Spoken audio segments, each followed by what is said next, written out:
ನಮಸ್ಕಾರ ರೀ ಎಲ್ಲರಿಗೂ. ಎಲ್ಲ ಹೆಂಗದಿರಿ? ಎಲ್ಲ ಆರಾಮದಿರಿ ಅಂತ ಅಂದ್ಕೊಂಡಿದ್ದೀನಿ. 2-3 ದಿವಸದಿಂದ ನನಗೆ ವಿಡಿಯೋ ಹಾಕೋಕ್ಕೆ ಆಗಿರಲಿಲ್ಲ.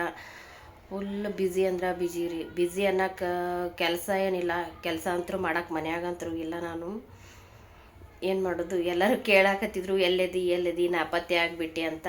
ಎಲ್ಲಿ ಹೋಗಿಲ್ಲ, ಇಲ್ಲೇ ಅದೀನಿ. ಸ್ವಲ್ಪ ಊರು ತಿರ್ಗಾಡೋ ಬರಾಕತ್ತವು, ಹಾಗಾಗಿ ಊರಿಗೆ ಹೋಗಿದ್ದೆ ನಾನು. ನಿನ್ನೆ ರಾತ್ರಿ ಬಂದೀನಿ 11 ಗಂಟೆಗೆ. ಇವತ್ತಿಂದ ಮತ್ತೆ ವಿಡಿಯೋ ಹಾಕೋಕ್ಕೆ ಸ್ಟಾರ್ಟ್ ಮಾಡ್ತೀನಿ. ಈಗ ಏನು ಮಾಡ್ಲಾಕತ್ತೀನಿ ಕೆಲಸ ಅಂತ ಮುಂದೆ ನೋಡೋಣ ಬರ್ರಿ. 2 ದಿನ ನೋಡ್ರಿ, 2 ದಿನ ಹೋಗಿ ಊರಿಗೆ. ಫುಲ್ ಮನೆ ಎಲ್ಲ ಅಸ್ತ ವ್ಯಸ್ತ ಆಗಿಬಿಟ್ಟೈತಿ. ಯಾಕಂದ್ರೆ ಹೆಣ್ಮಕ್ಳು ಮನೆಯಾಗಿದ್ರೇ ಮನೆ ಸ್ವಚ್ಛ ಆಗಿರ್ತೈತಿ. ಯಾರು ಪೂಜೆ ಮಾಡಿಲ್ಲ, ಎಲ್ಲ ಹಂಗೆ ಬಿಟ್ಬಿಟ್ಟಾರ. ಏನು ಮಾಡೋಕ್ಕಾಗೋದಿಲ್ಲ. ಈಗ ನಾ ಬಂದೀನಿ, ಪೂಜೆ ಮಾಡಬೇಕು. ನನಗೂ ಫುಲ್ ಸುಸ್ತಾಗ್ಬಿಟ್ಟದ್ರಿ ಊರು ತಿರ್ಗಾಡಿ. ಕೆಲವೊಂದ್ಸರಿ ಏನೋ ಅದನ್ನು ಊರು ತಿರ್ಗಾಡೋದು ಕೂಡ ಸೀಸನ್ ಅನ್ಸುತ್ತೆ. ಯಾಕಂದ್ರೆ ಹಂಗೆ ಬಂದು ಅಂದ್ರೆ 2 ದಿನಕ್ಕೂ ಕೂಡ ಊರಿಗೆ ಹೋಗೋದೇ ಬರ್ತದೆ. ಒಳಗೆ ಒಂದೊಂದ್ಸರಿ ತಿಂಗಳಾನ್ಗಟ್ಲೆ ಮನ್ಯಾಗಿರ್ತೀವಿ, ತುಂಬ ಬೇಜಾರಾಗಿರ್ತೈತಿ. ಅವಾಗಿದ್ರೆ ಎಲ್ಲಿ ಹೋಗೋಕ್ಕಾಗೋದಿಲ್ಲ ಅಂತಿರ್ತೀವಿ. ಈಗ ನೋಡ್ರೆ ನನಗೆ ಈ ತಿಂಗಳದಾಗಂತೂ ಫುಲ್ 2 ದಿವಸ ಮನೆಯಾಗಿರೋದು, 2 ದಿವಸ ಊರಿಗೆ ಹೋಗೋದು ಸಾಕಾಗ್ಬಿಟ್ಟೈತಿ. ಫುಲ್ ಸುಸ್ತಾಗ್ಬಿಟ್ಟದ ನನಗಂತೂ. ಯಾಕಾದ್ರೂ ಬರ್ತಾವಪ್ಪ ಊರು ಅನ್ನೋ ಥರ ಆಗ್ಬಿಟ್ಟದ. ಈ ಕಡೆ ಮನ್ಯಾಗಂತರೂ ಇಲ್ಲ ನಾನು, ಹಂಗಾಗಿ ಸರಿಯಾಗಿ ವಿಡಿಯೋ ಮಾಡೋಕ್ಕೂ ಆಗೋಲ್ದು. ಮನೇಲಿ ಕೆಲಸ ನಮ್ಮ ರಾಯರು ಇವತ್ತು ಗುರುವಾರ ಅದ, ಯಾರೂ ಪೂಜೆ ಮಾಡಿರಲಿಲ್ಲ. ಅದಕ್ಕಾಗಿ ನಾರೇ ಪೂಜೆ ಮಾಡಿದ್ರಾಯ್ತಂತ ಹೇಳಿ ಲೇಟ್ ಆದರೂ ಪರವಾಗಿಲ್ಲ, ಲೇಟಾಗಿ ಎದ್ದೀನ್ರಿ ನಾನು ರಾತ್ರಿ. ಯಾಕಂದ್ರೆ 11 ಗಂಟೆಗೆ ಬಂದೆ ನಾನು. ಅದಕ್ಕೋಸ್ಕರಾಗಿ ಲೇಟ್ ಆದರೂ ಪರವಾಗಿಲ್ಲ, ಪೂಜೆ ಬಿಡಬಾರ್ದು. ಯಾಕಂದ್ರೆ ಸಂಜೆಗೆ ಮತ್ತೆ ಹೊಳ್ಳಿ ಮಠಕ್ಕೆ ಹೋಗ್ತೀನಲ್ಲ, ಮಠಕ್ಕೆ ಹೋಗೋ ಸಂಬಂಧಾಗಿ ನನಗೆ ಸಂಜೆಗೆ ಮತ್ತೆ ಪೂಜೆ ಮಾಡೋಕೆ ಟೈಮ್ ಸಿಗೋದಿಲ್ಲ. ಅದಕ್ಕೋಸ್ಕರ ಹೀಗೆ ಪೂಜೆ ಮಾಡಿದ್ರಾಯ್ತು, ಲೇಟ್ ಆದರೂ ಪರವಾಗಿಲ್ಲ ಅಂತ ಹೇಳಿ ಪೂಜೆ ಮಾಡ್ತಾ ಇದ್ದಾರೆ.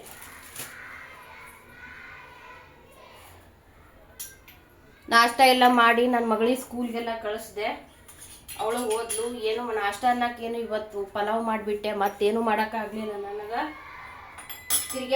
ತಿರ್ಗಾಡಿ ಸುಸ್ತದಂಗೆ ಆಗ್ಬಿಟ್ಟೈತ್ರಿ. ಮನೆ ಕಡೆ ಅಂತೂ ಏನು ನೋಡೋಕ್ಕೆ ಆಗೋಲ್ದು. ಈ ಕಡೆ ನನ್ನ ಮಗಳು ಸ್ಕೂಲ್ ಕೂಡ ಕರೆಕ್ಟಾಗಿ ಹೋಗೋಕ್ಕಾಗೋಲ್ದು. ಆ ಥರ ಪ್ರಾಬ್ಲಮ್ ಆಗಿಬಿಟ್ಟೈತಿ. ನಮ್ಮದು ಜಗಲಿ ಅಂತೂ ಭಾಳ ಸಣ್ಣದ ರೀ. ಬರ್ಷನ್ ಕಟ್ಟಿ ಪಕ್ಕನೇ ಮಾಡಿಬಿಟ್ಟಿವಿ ನಾವು ಇಲ್ಲೇನೆ ಸಣ್ಣದು. ನಮ್ಮ ತಾಕತ್ತು ಎಷ್ಟು ಇರ್ತೈತಿ ಅಷ್ಟೇ ಮಾಡಬೇಕಲ್ಲ. ಊರ್ದೇ ಸಾಲ ಮಾಡಿಕೊಂಡು ಮಾಡೋದ್ರಾಗ ಏನು ಇರ್ತೈತಿ ಅಂತ ಹೇಳಿ ನಾವು ಅಷ್ಟೇ ಸಣ್ಣದಾಗಿ ನಮ್ಮ ಹತ್ರ ಎಷ್ಟು ಬಜೆಟ್ ಇತ್ತೋ ಅಷ್ಟರೊಳಗೆ ನಾವು ಮಾಡ್ಕೊಂಡೇವಿ. ನಾವು ಇವನ್ನೆಲ್ಲ ಫಸ್ಟಿಗೆ ನಾನು ಸಾಬೂನು ಹಚ್ಚಿ ತೊಳ್ಕೊಂಡ್ಬಿಡ್ತೀನಿ ರೀ. ಯಾಕಪ್ಪ ಅಂತಂದ್ರೆ ಎಲ್ಲ ಮತ್ತೆ ಒಂದು ವಾರ ಐತ್ರಿ ನಾ ಪೂಜೆ ಮಾಡ್ಲಾರ್ದೆ ಈಗ ಬಿಟ್ಟು ಹೋಗ್ಬಿಟ್ಟಿನಿ. ಯಾರೂ ಒಂದು ದೀಪನೂ ಹಚ್ಚಕ್ಕಾಗಿಲ್ಲ. ಯಾಕಂದ್ರೆ ಅವ್ರಿಗೂ ಟೈಮ್ ಇರಲ್ಲ, ಎಲ್ಲರೂ ಕೆಲ್ಸಕ್ಕೆ ಹೋಗ್ತಿರ್ತಾರ. ಹಾಗಾಗಿ ಯಾರೂ ಮಾಡಿಲ್ಲಲ್ಲ. ಇವೆಲ್ಲ ಜಿಗಿಟ್ ಆಗಿಬಿಟ್ಟಿದ್ದು. ಕುಕ್ಕರ್ದು ಈ ಕಡೆ ನೀರೆಲ್ಲ ಸಿಡ್ದಿರ್ತಾವಲ್ಲ, ಅದಕ್ಕೋಸ್ಕರ ಇದನ್ನೆಲ್ಲ ನಾನು ಸೋಪ್ ಹಚ್ಚಿ ತೊಳಿತಾ ಇದ್ದೆ ರೀ. ಅಂದ್ರೆ ದಿನ ಪೂಜೆ ಮಾಡಿದ್ರೆ ಅದು ಏನು ಅನ್ಸಲ್ಲ. ನಾ ಮನ್ಯಾಗಿದ್ದೆಪ್ಪ ಅಂತಂದ್ರೆ ಡೈಲಿ ಮಾಡ್ತಿರ್ತೀನಿ. ನಿಮಗೂ ಗೊತ್ತೈತಲ್ಲ, ಕುಕ್ಕರ್ ಸೀಟಿ ಹೊಡಿತಪ್ಪ ಅಂತಂದ್ರೆ ನೀರೆಲ್ಲ ಫುಲ್ ಎಲ್ಲ ಕಡೆ ಇದನ್ನಾಗಿರ್ತದೆ, ಅಂಟ ಆಗಿರ್ತೈತಿ. ಅದಕ್ಕೋಸ್ಕರ ನಾನು ಪ್ರತಿ ಸಲನೂ ಪೂಜೆ ಮಾಡಿದಾಗ ಡೈಲಿ ಏನು ಸೋಪ್ ಹಾಕಿ ತೊಳೆಯಲ್ಲ. ವಾರದಾಗ 2 ಸರಿ ಈ ಥರ ಸೋಪ್ ಹಚ್ಚಿ ಎಲ್ಲ ಕ್ಲೀನ್ ಮಾಡ್ಕೊಂಡಿರ್ತೀನಿ.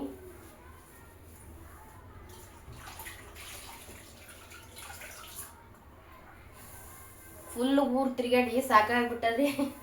ನಿದ್ದೆ ಬರ್ಲಾಕತ್ತದ.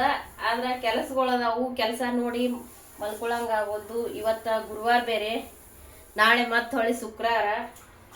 ನಾಳೆನೂ ಜಲ್ದಿ ಹೇಳ್ಬೇಕು, ಮತ್ತೆ ಹೊಳ್ಳಿ ಮಾಡಲೇಬೇಕ್ರಿ.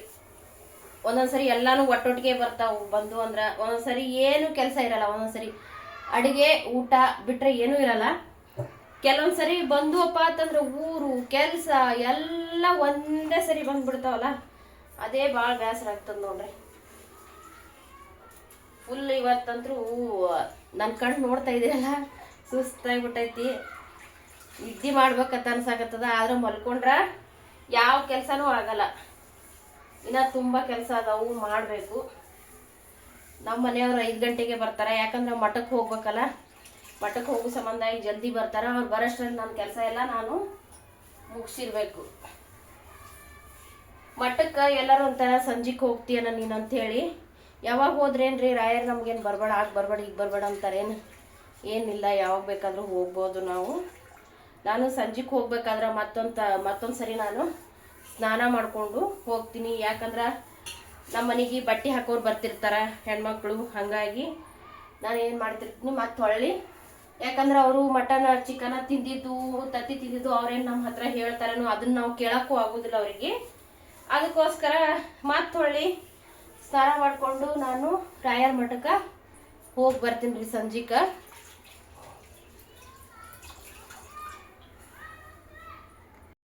ಈ ಸರಿ ನೋಡ್ರಿ, ಈ ಗುರುವಾರ ಎಷ್ಟೊಂದು ಹೂವು ತಂದು ಬಿಟ್ಟಿನಿ. ಊರಿಗೆ ಹೋಗಿದ್ದೆ, ಊರಿಂದನೇ ತೊಗೊಂಬಂದ್ಬಿಟ್ಟಿನಿ ಇಷ್ಟಕ್ಕೊಂದು ಹೂವು.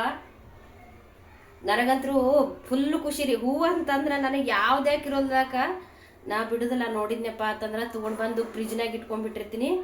ಈ ಸರಿ ಊರಿಂದನೇ ತೊಗೊಂಡು ಬಂದೆ. ಎಲ್ಲ ಮಿಕ್ಸ್ ಅದಾವೆ, ಇವು ಸೇವಂತಿಗೆ ಎಲ್ಲ ಮಿಕ್ಸ್ ಅದಾವೆ, ಕಲರ್ ಅದಾವೆ. ಒಟ್ಟು ಮಿಕ್ಸ್ ಮಾಡಿಕೊಂಡು ತೊಗೊಂಡು ಬಂದೀನಿ ನೋಡ್ರಿ. ನನಗೆ ನೋಡಕ್ಕೆ ಭಾಳ ಚಂದ, ಭಾಳ ಅಂದ್ರೆ ಭಾಳ ಇಷ್ಟ. ದೇವ್ರಿಗೂ ಕೂಡ ಹೂವು ಏರಿಸ್ತೀನಿ, ನನಗೂ ಕೂಡ ಡೈಲಿ ಇಟ್ಕೊಂಡ್ರು ಬೇಸರ ಆಗಲ್ಲ. ಅಷ್ಟು ಹೂವು ಅಂದ್ರೆ ನನಗೆ ಪಂಚಪ್ರಾಣ ನೋಡ್ರಿ. ಯಾವುದೇ ಕಿರೋಲ್ದಾಕ ನನಗೆ ದೇವ್ರಿಗೆ ಕೂಡ ನಾನು ಯಾವಾಗಲೂ ಯಾವ ಹೂವು ಸಿಗುತ್ತೋ ಸಿಗಲಿ, ನಮ್ಮ ಮನೆ ಹತ್ರನೂ ಸ್ವಲ್ಪ ಹೂವು ಹಾಕಿನಿ. ಅವನು ದೇವ್ರಿಗೆ ತಂದು ಯಾವಾಗಲೂ ಡೈಲಿ ಪೂಜೆ ಮಾಡಿದಾಗ ಹಾಗೆ ಏರಿಸ್ತಾ ಇರ್ತೀನಿ. ನಾವು ಏರಿಸ್ತೀವಿ ಅಂತ ಹೇಳ್ತೀವಿ, ಹೂ ಹಾಕೋದನ್ನ ದೇವ್ರಿಗೆ ಹೂ ಏರಿಸ್ತೀವಿ ಅಂತ ಹೇಳ್ತೇವೆ ನಮ್ಮ ಕಡೆ. ಹಂಗಾಗಿ ನಿನ್ನೆ ಎಷ್ಟಕ್ಕೊಂದು ಹೂವು ಸಿಕ್ಕಿದ್ದು ನನಗೆ ತಗೊಂಡು ಬಂದಿದ್ದೆ ನೋಡ್ರಿ. ರಾಯರು ಬಲ್ಕಿನ ಹೂವು ಕೊಟ್ಬಿಟ್ರು. ಹೂವು ಹಾಕ್ತಾ ಇದ್ದೀನಿ ಅಷ್ಟರಲ್ಲೇ ನೋಡ್ರಿ ಬಲ್ಗಡೆ ಹೂನ ಕೊಟ್ಬಿಟ್ರು ರಾಯರು.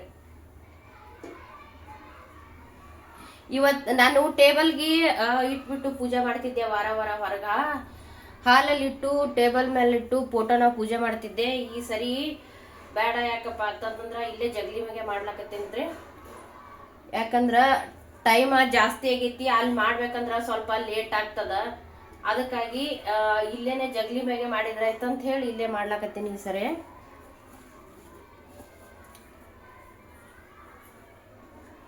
ಪ್ರತಿ ಗುರುವಾರ ನಾನು ಏನು ಮಾಡ್ತೀನಿ, ಬುಧವಾರ ಸಾಯಂಕಾಲ ಎಲ್ಲ ಹೂವೆಲ್ಲ ತಂದು ಜೋಡಿಸಿ ಇಟ್ಕೊಂಡ್ಬಿಡ್ತೀನಿ ನಾನು ಮಾರ್ಕೆಟ್ಗೆ ಹೋಗಿ. ಯಾಕಂದ್ರೆ ಮನೇಲಿಂದ ಮಾರ್ಕೆಟ್ ಭಾಳ ದೂರ ಆಗ್ತದ ನಮಗೆ. ಅವಾಗೆ ಹೋಗಿ ತರ್ತೇವಂದ್ರೆ ಸಿಗುದಿಲ್ಲಲ್ಲ. ಅದ್ರ ಸಂಬಂಧಾಗಿ ಏನು ಮಾಡ್ತೀನಿ, ಎಲ್ಲ ಇಲ್ಲೇ ಮೊದಲೇನೆ ಜೋಡಿಸ್ಕೊಂಡ್ಬಿಟ್ಟಿರ್ತೀನಿ ನಾನು. ಪ್ರತಿಯೊಂದು ಪೂಜೆಗೆ ಏನು ಬೇಕೋ ಎಲ್ಲಾನು ಜೋಡಿಸ್ಕೊಂಡು ಇಟ್ಕೊಂಡ್ರೆ ಪೂಜೆ ಚಂದ ಆಗ್ತದೆ. ಇಲ್ಲಾಂದ್ರೆ ನನಗೆ ಹೆಂಗಂಗೋ ಪೂಜೆ ಮಾಡಿದಂದ್ರೆ ನನಗೆ ಇಷ್ಟನೇ ಆಗೋದಿಲ್ರಿ. ಅದಕ್ಕಾಗಿ ಆಯ್ತಾ, ನನಗೆ ಹೂವಿಲ್ದೆ ಪೂಜೆ ಮಾಡಾಕಂದ್ರೆ ಭಾಳ ಬೇಸರ. ಹೂವು ಏರ್ಸಿದ್ರೇನೆ ನನಗೆ ಏನೋ ಪೂಜೆ ಮಾಡಿದ್ದೀನಿ ಅಂತ ಅನ್ನಿಸ್ತೈತಿ. ನನಗೆ ಒಂದು ಸ್ವಲ್ಪರೇ ಹೂವು ಇರ್ಬೇಕು ನನಗೆ. ಅದೇ ಇದೇ ಹೂವು ಅಂತೇನಿಲ್ಲ. ಮನೆ ಹತ್ರನೂ ಹಾಕಿನಿ, ಸ್ವಲ್ಪ ಮಲ್ಲಿ ಹೂವು ಹಾಕಿನಿ. ಅವು ಒಂದೊಂದ್ಸರಿ ಜಾಸ್ತಿ ಬಿಡ್ತಾವು, ಒಂದೊಂದ್ಸರಿ ಬಿಡುದಿಲ್ಲ. ಒಂದೊಂದ್ಸರಿ ನಶಿಕ್ನಾಗ ಎದ್ದಾಗ ಯಾರು ಏನು ಮಾಡಿಬಿಡ್ತಾರ, ನಾನು ಲೇಟಾಗಿ ಎದ್ದಿರ್ತೀನಲ್ಲ, ಅವಾಗ ಯಾರು ಶುಕ್ರವಾರ ಮಂಗಳವಾರ ಇತ್ತು ಗುರುವಾರ ಇತ್ತಪ್ಪ ಅಂತಂದ್ರೆ ಇಲ್ಲಿ ಯಾರು ಕೇಳ್ದೇನೆ ನಶಿಕ್ನಾಗ ಹರ್ಕೊಂಡು ಹೋಗ್ಬಿಟ್ಟಿರ್ತಾರೆ. ಹಾಗಾಗಿ ಅದು ನನಗೆ ಹೂ ಸಿಗಲ್ಲ. ಯಾರು ಹರ್ಕೊಂಡು ಹೋದ್ರಂತನೂ ಗೊತ್ತಾಗಲ್ಲ, ಹಂಗೆ ತೊಗೊಂಡು ಹೋಗ್ಬಿಟ್ಟಿರ್ತಾರ. ನಾವು ಹೇಳೋಕಿನ ಮೊದಲೇ ಅವರಾದ್ರೂ ದೇವ್ರಿಗೆ ಒಯ್ತಾರೆ, ಅವ್ರಿಗೆ ಬ್ಯಾಡ ಅನ್ನೋಕ್ಕಾಗೋದಿಲ್ಲ. ಇವತ್ತು ನೋಡ್ರಿ ಇಷ್ಟು ಸಿಂಪಲಾಗಿ ಇಲ್ಲೇ ಪೂಜೆ ಮಾಡಿಬಿಟ್ಟೆ. ರಾಯರನ್ನ ಟೇಬಲ್ ಹತ್ರ ತೊಗೊಂಡೋಗಿ ಪೂಜೆ ಮಾಡೋಕ್ಕಾಗಲಿಲ್ಲ. ಇಷ್ಟೇ ಸಿಂಪಲಾಗಿ ಮಾಡಿಬಿಟ್ಟಿದ್ದೀನಿ. ನಮ್ಮ ಜಗಲಿ ಇಷ್ಟು ಸಣ್ಣದದ, ಇಷ್ಟು ಮಾಡ್ಕೊಂಡೆ. ನಾವು ಊರುಗಳ ಕಡೆ ಎಲ್ಲ ದೊಡ್ಡದು ಮಾಡಿರ್ತಾರೆ, ಇಲ್ಲಿ ಮಾಡೋಕ್ಕಾಗಿಲ್ಲ ನಮಗೆ. ಇಷ್ಟೇ ಸಣ್ಣದು ಮಾಡಿಬಿಟ್ಟಿನಿ. ಈಗ ಕೆಂಡ ತೊಗೊಂಡು ಬಂದೀನಿ, ಊದು ಹಾಕ್ಬೇಕಾಗೈತಿ, ಊದು ಹಾಕ್ತೀನಿ. ಒಲೆಯಾಗ ಯಾವತ್ತು ಕೆಂಡ ಮಾಡಿಟ್ಟಿರ್ತೀನಿ ರೀ ನಾನು ಪೂಜೆ ಮಾಡ್ಬೇಕಾದ್ರೆ. ಯಾಕಂದ್ರೆ ನಾವು ಊದು ಹಾಕ್ಲಾರ್ದೇನೆ ಹಾಗೆ ಪೂಜೆ ಮಾಡೋದಿಲ್ಲ. ಇದು ಸ್ವಲ್ಪ ಅಲ್ಲಿ ಗಾಳಿಗೆ ಆರ್ದಂಗಾಗಿರ್ತದಲ್ಲ, ಅದಕ್ಕೆ ಹೊಳ್ಳಿ ಸ್ವಲ್ಪ ಊದಿದ್ನಿ ಅಂದ್ರೆ ಕೆಂಪು ಆಗ್ತದ, ಹೊಗೆ ಜಾಸ್ತಿ ಬರ್ತದ ಅಂತ ಹೇಳಿ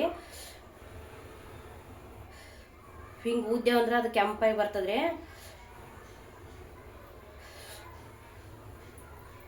ಈಗ ಲಾಭನ್ ಹಾಕ್ಬಿಡ್ತೀನಿ. ನಾವು ಲಾಭನ್ ಅಂತೇವಿ, ಕೆಲವೊಂದ್ ಕಡೆ ಊದ್ ಅಂತ ಹೇಳ್ತಾರ, ಕೆಲವ್ರು ಏನೇನ್ ಹೇಳ್ತಾರ ಗೊತ್ತಿಲ್ಲ. ಈ ತರ ಎಲ್ಲ ನಾನು ಬಾಕ್ಸ್ನಾಗ ತಂದು ಈ ತರ ಪುಡಿ ಮಾಡಿ ಇಟ್ಕೊಂಡ್ಬಿಟ್ಟಿರ್ತೀನಿ. ಅಂದ್ರ ಏನೇ ನೆಗೆಟಿವ್ ಎನರ್ಜಿ ಇದ್ರೂ ಹೋಗ್ತಾವ ಅಂತ ಹೇಳಿ ಅಂತಾರ. ಅದಕ್ಕೋಸ್ಕರ ನಾನು ಇದು ಪ್ರತಿದಿನ ನಾ ಪೂಜೆ ಮಾಡಿದ್ನಪ್ಪ ಅಂತಂದ್ರೆ ನಾನು ಹಾಕ್ತೀನಿ. ಹಂಗೆ ಅಂತೂ ನಾ ಪೂಜೆ ಮಾಡಕ್ ಹೋಗಲ್ಲ.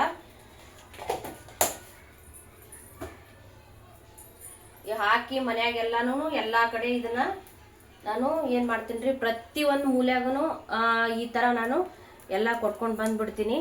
ಕೆಲವೊಂದ್ಸರಿ ನಮಗೂ ಏನರ ನೆಗೆಟಿವ್ ಎನರ್ಜಿ ಇದ್ದು ಅಪ್ಪ ಅಂತಂದ್ರೆ ಈ ಥರ ನಾವು ಈ ಥರ ಇದನ್ನ ಮಾಡ್ಕೊಂಡ್ರ ಏನಾರೆ ಕೆಟ್ಟ ವಿಚಾರ ಎಲ್ಲ ಬರೋದೆಲ್ಲ ಕಡಿಮೆ ಆಗ್ತಾವು. ಇದನ್ನ ಮನೆಗೆಲ್ಲ ಹಿಡ್ಕೊಂಡ್ ಬಂದ್ಬಿಡ್ತೀನಿ ರೀ. ನಾನು ಒಂದು ನೋಟ್ಬುಕ್ ಮಾಡೀನಿ ನಾನು. ಅಂದ್ರೆ ಈ ಥರ ನೋಟ್ಬುಕ್ ಮಾಡೀನಿ. ಯಾಕಂದ್ರೆ ನಮ್ಮ ಕಡೆ ರಾಯರ್ ಬುಕ್ಕ ಎಲ್ಲ ಸಿಗಲ್ಲ ಬರಿಲಾಕ ಮಂತ್ರ ಎಲ್ಲ. ಅದಕ್ಕೋಸ್ಕರ ನಾನು ಈ ಥರ ಒಂದು ಬುಕ್ ತೊಗೊಂಡಿನಿ. ಬುಕ್ ತೊಗೊಂಡು ನನಗೆ ಎಷ್ಟಾಗುತ್ತೋ ಅಷ್ಟು ಈ ಥರ ನಾನು 11 ಸಲ ಆಯ್ತಪ್ಪ ಅಂತಂದ್ರೆ 11 ಸರಿ ಬರಿತೀನಿ. 108 ಸಲ ಆಯ್ತಂದ್ರೆ 108 ಸಲ ಬರಿತೀನಿ. ಕೆಲವೊಂದು ಸರಿ ಟೈಮೇ ಇಲ್ಲ ಅಪ್ಪ ಅಂತಂದ್ರೆ 21 ಸಲ ಬರ್ದಿರ್ತೀನಿ. ನನಗೆ ಎಷ್ಟು ತಿಳಿತದ ಅಷ್ಟು ಬರ್ದಿರ್ತೀನಿ. ಕೆಲಸ ಹೆಂಗಿರ್ತದ ನೋಡ್ಕೊಂಡು ಪೂಜೆ ಆದ್ಮೇಲತ್ತ ಬರಿತೀನಿ. ಕೆಲವೊಂದ್ಸರಿ ಪೂಜೆ ಮಾಡಿದ್ಮೇಲತ್ತ ನನಗೆ ಬರೆಯಕ್ಕೆ ಆಗ್ಲಿಲ್ಲಪ್ಪ ಅಂತಂದ್ರೆ ಏನು ಮಾಡ್ತೀನಿ, ಮಠಕ್ಕೆ ಹೋಗಿ ಬಂದ್ಮೇಲೆ ಸಂಜೆ ಕಡೆನೂ ಕೂತ್ಕೊಂಡು ಬರಿತೀನಿ ರೀ. ನಾನು ಒಟ್ಟಿನಲ್ಲಿ ತಪ್ಸೋದಿಲ್ಲ, ಬರಿದ್ ಮಾತ್ರ ಬರಿತೀನಿ. ಈಗ ನಾನು ಬರಿಬೇಕು. ನಿಮಗೆ ಮತ್ತೆ ನಾ ಮುಂದಿನ ವಿಡಿಯೋದಾಗ ಸಿಗ್ತೀನಿ. ಹೋಗಿ ಬರ್ಲಾ. ನಮಸ್ತೆ ಎಲ್ಲರಿಗೂ.